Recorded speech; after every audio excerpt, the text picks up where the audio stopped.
Doctor S Jaishankar तो India वापस चले गए और उन्होंने थैंक्स पाकिस्तान का मैसेज भी किया, लेकिन पाकिस्तान के अंदर एक नई जंग का आगाज हो चुका है। जंग कुछ इस तरह से है कि एससीओ समिट में पाकिस्तान के पॉलिटिशियन, पाकिस्तान के वजीर आजम ने कश्मीर का जिक्र क्यों नहीं किया? क्या पाकिस्तान ने कश्मीर को इंडिया के सामने बेच दिया है जो इन्होंने जिक्र नहीं किया? और ये जंग जो है पाकिस्तान और इंडिया के मीडिया तक पहुंच चुकी है। इंडिया मीडिया का ये कहना है कि आप एससीओ में भी कश्मीर कश्मीर कर रहे हैं तो पीओके भी हमारा है और गिलगित बल्तिस्तान भी हमारा है। तो एक शदीद किस्म की जो जंग है वो देखने को मिल रही है, जबकि अगर हकीकत में बात की जाए तो एससीओ समिट जो है मल्टीलैटरल फोरम है, ये बायलैटरल नहीं है। और डॉक्टर एस जयशंकर ने ऑलरेडी क्लियर कर दिया था कि मैं इंडिया और पाकिस्तान के ऊपर बात करने नहीं जा रहा, मैं एससीओ का अच्छे सदस्य होने के नाते से जा रहा हूं। सो देखते हैं कि क्या पाकिस्तान को इस बात की ज्यादा खुशी है कि डॉक्टर एस जयशंकर आए, या फिर इनको कश्मीर चाहिए, या फिर 10 साल के बाद इंडिया ने पहली बार पाकिस्तान को अच्छे अल्फाज में मेंशन किया। जब हमारा वजीर आजम ही अपने मुल्क में नहीं रहेगा भाई, तो कैसे हमारे मुल्क में तरक्की होगी भाईजान? जब बिजनेस बाहर पड़े होंगे, जब सारा कुछ हमारा बाहर पड़ा होगा, बाहर के लोग, मैं अपनी बात बताता हूँ और रियल बात बताता हूँ और इससे ऑडियंस भी एग्री करेंगी भाई। जब आप बाहर जाते, आपका वजीर आजम एवे नहीं मिल लेते। वो जो इंटेलिजेंट होती है, कोई बूट चुकन वाली नहीं इंटेलिजेंट होती है, वो यही चेक करती है कि भाई इसका पाकिस्तान में इंटरेस्ट कितना है, इसका पैसा बाहर पड़ा है, इसका बैंक बैलेंस किधर है। वो इन चीजों को चेक करके उस हिसाब से इज्जत देती है। उनको पता है ये खुद चोर है, इसने आगे क्या करना है भाई, वो अपने साथ ही नहीं, लॉयल ही नहीं है अपने मुल्क में। आप ताल्लुकात कैसे चाहते हो? नवाज शरीफ की बात से एग्री हो, वो कह रहे हैं पड़ोसी से ताल्लुकात कायम होने चाहिए, मोदी को इधर आना चाहिए और मैं मोदी से मिलना चाहता हूँ। सही है, मिलना चाहिए। वैसे इख्तिलाफ अच्छे हो सकते हैं। हाँ? अच्छा हो सकता है, मुल्क में बेहतरी हो सकती है। क्या हो सकती है अगर नवाज शरीफ की इस बात को सीरियसली लेते हैं तो? कश्मीर के लिए बेहतरी हो सकती है पहले। अच्छा, कश्मीर के लिए ये बेहतरी होगी जो हमारे पास है, जो कश्मीर हमारे पास है वो भी हम दे देंगे, ये बेहतरी होगी।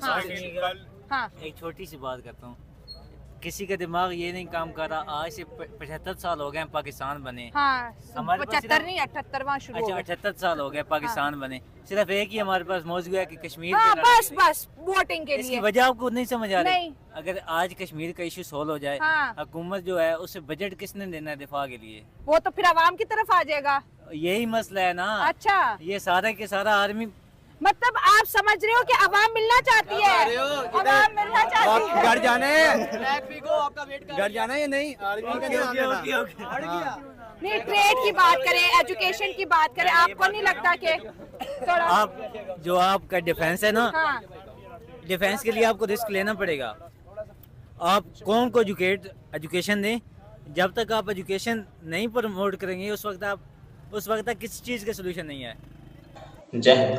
पाकिस्तान में इस समय शासन कौन कर रहा है? प्रधानमंत्री है वहाँ का शहबाज शरीफ। शहबाज शरीफ वो कठपुतली है जिसके भाई इसके बारे में कुछ भी कहना बेकार है, क्योंकि ये खुद से अपने मर्जी से कभी शासन करते ही नहीं है।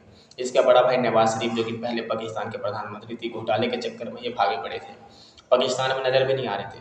लेकिन जैसे ही शहबाज शरीफ चुनाव जीता और वहाँ का प्रधानमंत्री बना, वैसे ही इन्होंने अपने भाई के ऊपर से सारी केस हटवाया और उसके बाद क्या हुआ, नवाज शरीफ दोबारा पाकिस्तान में आ गया। नवाज शरीफ जो कि घोटाले के चक्कर में भागता फिर रहा था, उसके भाई ने प्रधानमंत्री बनते ही सारे के सारे उस पर जो लगे पड़े थे आरोप, वो आरोप को इन्होंने क्या कर दिया, ख़त्म कर दिया। यानी कि ये देश से पहले अपना ही भला करने को उतर गए। पाकिस्तान में यही कारण है, जो आर्मी वहाँ बनते हैं वो अपने आप को मेन समझने लगते हैं, जिसके कारण वो भी अपने जेब भरने लगते हैं।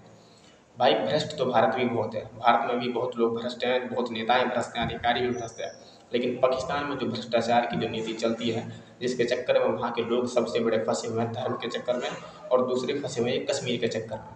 यही दो राजनीति जो है वहाँ के लोगों को हरदम दबा कर देता है। सेना ये कर लेगा, सेना वो कर लेगा। और तीसरा ये कि इन्होंने एक परमाणु बम जो बना लिया है, जिसके चक्कर में जो ज़्यादातर लोग हैं वहाँ पे अंधविश्वास में खोए पड़े हैं कि जो करेगा सब परमाणु बम ही करेगा, जबकि परमाणु बम सिर्फ वो दिखाने वाली चीज़ है जिसका कभी इस्तेमाल नहीं की जाती है किसी भी चीज़ में, और उस पर वो गुमान लेकर के करेंगे क्या।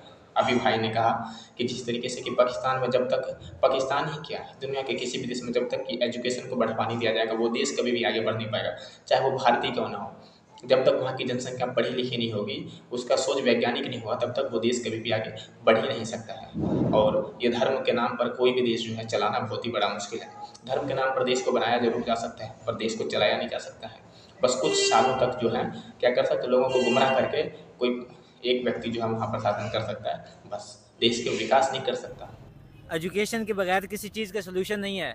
आप इस साल का बजट देखें, एजुकेशन पे कितना आया है। एजुकेशन पे बहुत कम है, डिफेंस का बजट नहीं। चलो आप यूथ, ये सारी मेरे पीछे यूनी के बच्चे खड़े हैं। अच्छा, आपको क्या लगता है जो डिफेंस हम हर साल बढ़ा रहे हैं, ये डर है कि इंडिया हमला करेगा? जो डिफेंस की नहीं बताओ, वहाँ से हमले का डर है? हमले का डर बस एक, जब इलेक्शन आएंगे तो तभी होगा। डिफेंस का बजट सिर्फ कश्मीर के नाम पे था, क्योंकि कश्मीर हमारा डिस्प्यूटेड एरिया है।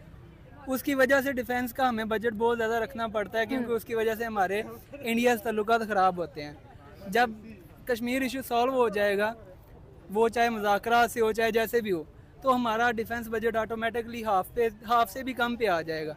ठीक है, और जो हाफ से कम पे आएगा वो सारा डिफेंस